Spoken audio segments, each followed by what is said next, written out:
The Bell Witch, America's most terrifying haunting. In the early 1800s, the town of Adams, Tennessee was nothing more than rolling farmlands, dirt roads, and quiet cabins spread far apart. Life was simple. Families worked hard in the fields, prayed together, and gathered at church on Sundays. Among them was the Bell family, John Bell, his wife Lucy, and their children. They were respected, hard-working, and peaceful. Their farm was prosperous, their home welcoming to outsiders. The Bells were living the American dream, but behind closed doors, something unimaginable was about to begin, something that would make history as America's most famous haunting of the curse of the Bell Witch. The first signs. It started in 1817. One warm summer evening, John Bell was walking through his cornfield when he spotted a strange creature lurking among the crops. Its body looked like a dog, but its head resembled a rabbit. Before he could fire his gun, the creature vanished into thin air. John shook it off as imagination, but deep down, he felt something unnatural. That night, as the family settled into bed, the sounds began. Soft scratching, a broken bar like claws raking the wooden walls. At first, they thought it was rats, but the scratching grew louder. Soon came the banging and knocks on the doors, taps on the windows. When John opened the door, the yard was empty, the night still. The children whispered of whispers, low voices calling their names in the darkness. Betsy, the youngest daughter, claimed someone tugged her blanket in the middle of the night. Days passed, then weeks. The noises escalated. Chains dragging across the floorboards, heavy footsteps stomping through the halls, yet no one could be seen. The Bells were terrified, but what could they do? This was their home.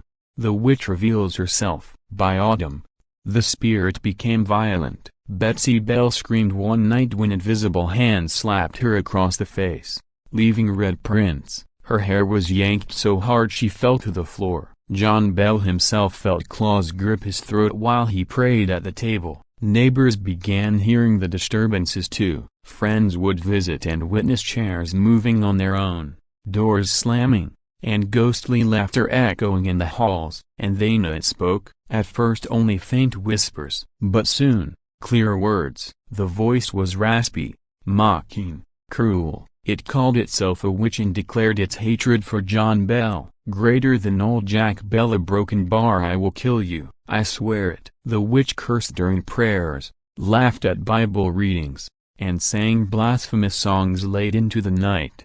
Torment of the family. The family lived in constant fear. Betsy could not sleep, for the spirit clawed at her arms, leaving bloody scratches. Lucy Bell, the mother, tried to protect her children with prayer, but the witch mocked her, saying, "Greater than Lucy, a broken bar, you are a good woman, but your husband a broken bar, he is mine." John Bell grew weaker every day. His tongue swelled until he could barely speak. His face turned pale, his strength drained. He tried to farm, but tools slipped from his hands, and food rotted in his pantry. The witch delighted in his suffering.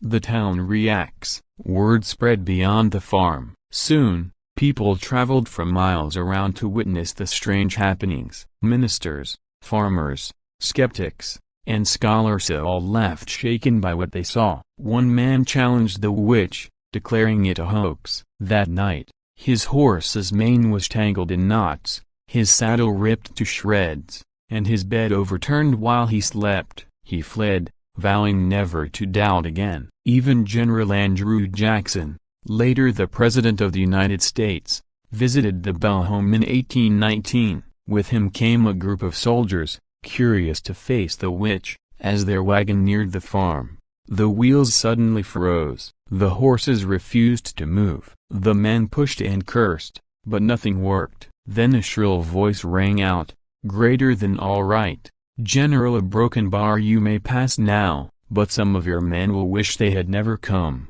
The wheels loosened, the wagon moved. That night, soldiers slept uneasily in the Bell home. Suddenly, one man screamed as his blanket ripped away, his body whipped by invisible lashes. He ran into the night, never to return. Jackson reportedly muttered, greater than I would rather fight the British Army than spend another night with the Bell Witch. The death of John Bell. The witch's obsession with John only grew. For 3 years she tormented him slowly, mercilessly. On December 20, 1820, John Bell was found unconscious. A strange vial of black liquid was discovered near his bed. When one of the sons tested it on a cat, the animal convulsed and died instantly. The witch's voice rang out in triumph. Greater than it was me. I gave old Jack that potion. He is finished now. The family buried John Bell, but even at the funeral, the spirit laughed and sang mocking songs, delighting in its victory. Betsy's curse. After John's death, the witch turned her cruelty toward Betsy. She was a teenager by then and had fallen in love with a young man named Joshua Gardner. But whenever they met, the witch's voice shrieked in her ear, "Greater than you must not marry Joshua. If you do, I will curse you both." Betsy tried to resist, but the torment grew unbearable. Her health failed, her nights filled with terror. At last, she broke off the engagement.